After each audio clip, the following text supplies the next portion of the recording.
Sa susunod po na Blue Ribbon Committee hearing, investigasyon sa graft and corruption sa mga project ng gobyerno, especially sa flood control, ay papangalanan na po ang mga politiko na posibleng may kinalaman o sangkot dyan po sa scam na ito.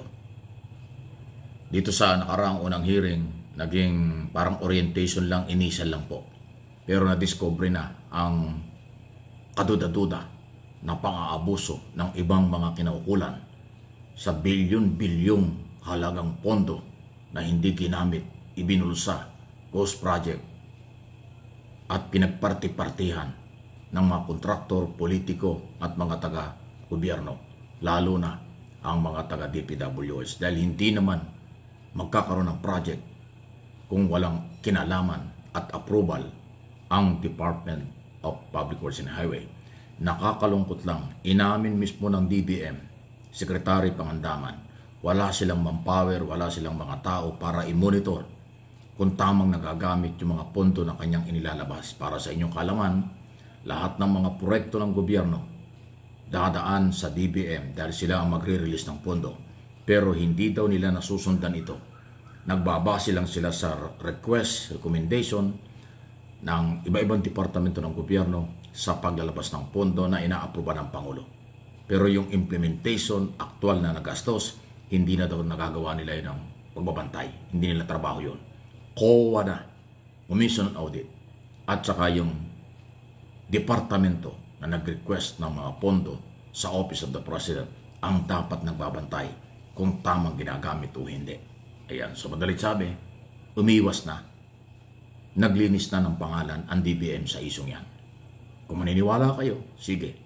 Kung hindi, nasa inyo yan.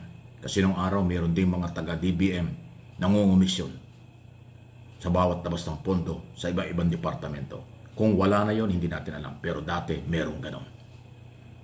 Okay. So, ngayon, sino kaya congressman, contractor? Sino kayang district engineer, DPWS official na contractor?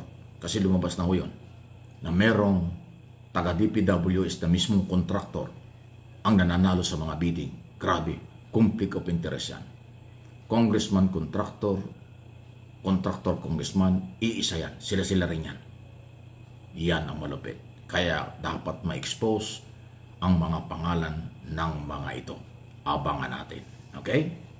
Sunod na balita, local government unit, hindi ba sangkot o involved sa project? Hindi natin nilalahat.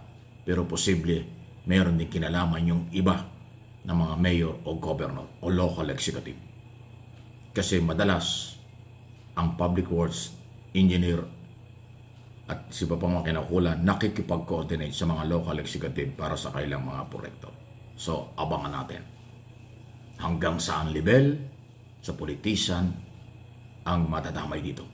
At dapat idamay kung merong mga ebidensya magpapatunay.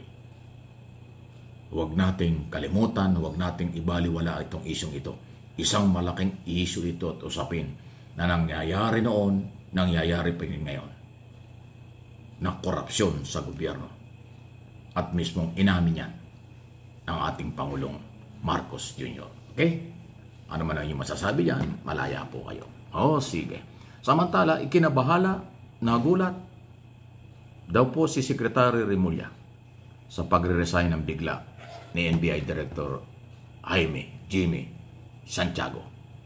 Tingnan natin, pakinggan po ninyo itong interview, question and answer between Secretary Boying Remulla ng DOJ at ang mga mamahayag dito nga po sa irrevocable pag-ayaw na sa trabaho ni Director Santiago ng NBI. Updates po on the resignation of Director Santiago. I don't have I spoke to him briefly on the telephone last Saturday, but I intend to speak to him again about his resignation. And it just came to us a surprise to me because I was on leave when everything was happening.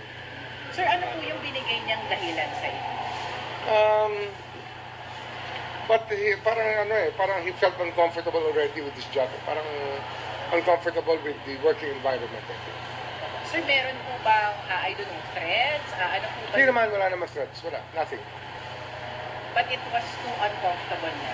Ay, parang there was a great deal of discomfort. Something talaga. In accordance with what he said. Parang he wasn't comfortable anymore. Ano po, sir, yung sinabi niyo sa kanya? Wala, magkaibigan kami dati pa eh. He's been my friend ever since. He was a judge in Cavite. That's why Dati judge ka sa although I Cavite. was not practicing anymore, I was already a congressman. So, he's been a friend for a long time. And I told him, we'll still be friends, no matter what. Sir, you intend to talk to him again? Well, of course, because we're friends.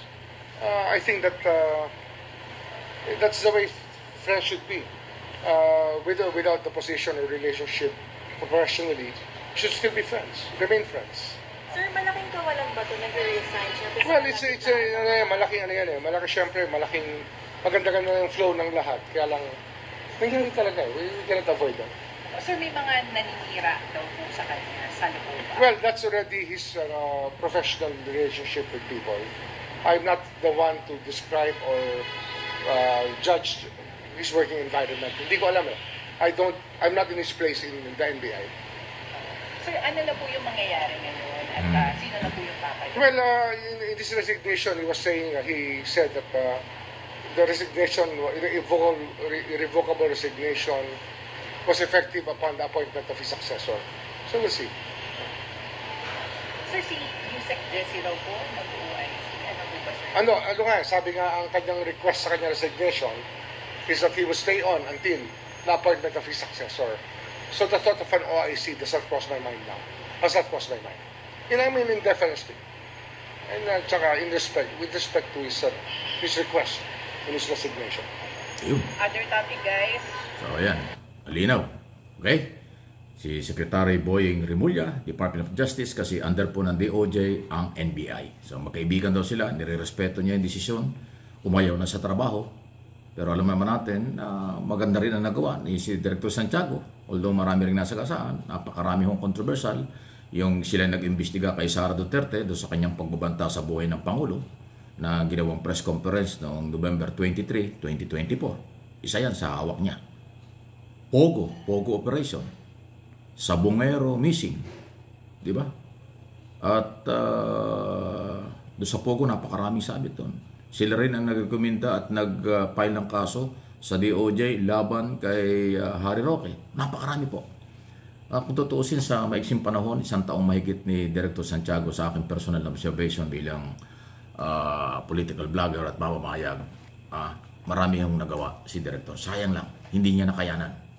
Sa tindi po ng mga siguro pagsubok sa kanya. Kasi may kredibilidad na tao yan eh. Dating pulis, nag-abogado, naging piskal, naging judge sa Cavite pala at tapos naging judge sa Maynila. Nang magretiro ay saka ho siya naman nailagay ng Pangulo, pinagkatiwalaan bilang direktor ng NBI. Malinis ho ang pangalan. So kilala ko yan ng pulis pa lang eh. Talagang sa pewter yan, mahilig sa baril ng araw. Pero yung kanyang paging eksperto sa police investigation, prosecutors at judge, nakita niyang matindi ang trabaho sa NBI, matindi yung mga nangyayari, hindi niya nakayanan siguro dahil unang-una hindi siya sumali sa korupsyon. Kasi kung sumali siya sa korupsyon, hindi yan aalis. At saka hindi yan susuko. Pero hindi niya siguro masikmura. Sa aking personal na opinion, hindi niya inamin yan. Sa aking personal opinion, mukhang hindi niya nakayanan ang mga operasyon sa NBI kung paano talaga ang mga nangyayari yan. Marami po ang mga dahilan yan. Kaya nga, irrevocable. Ayaw na niya. Wala nang pwedeng makapigil yan.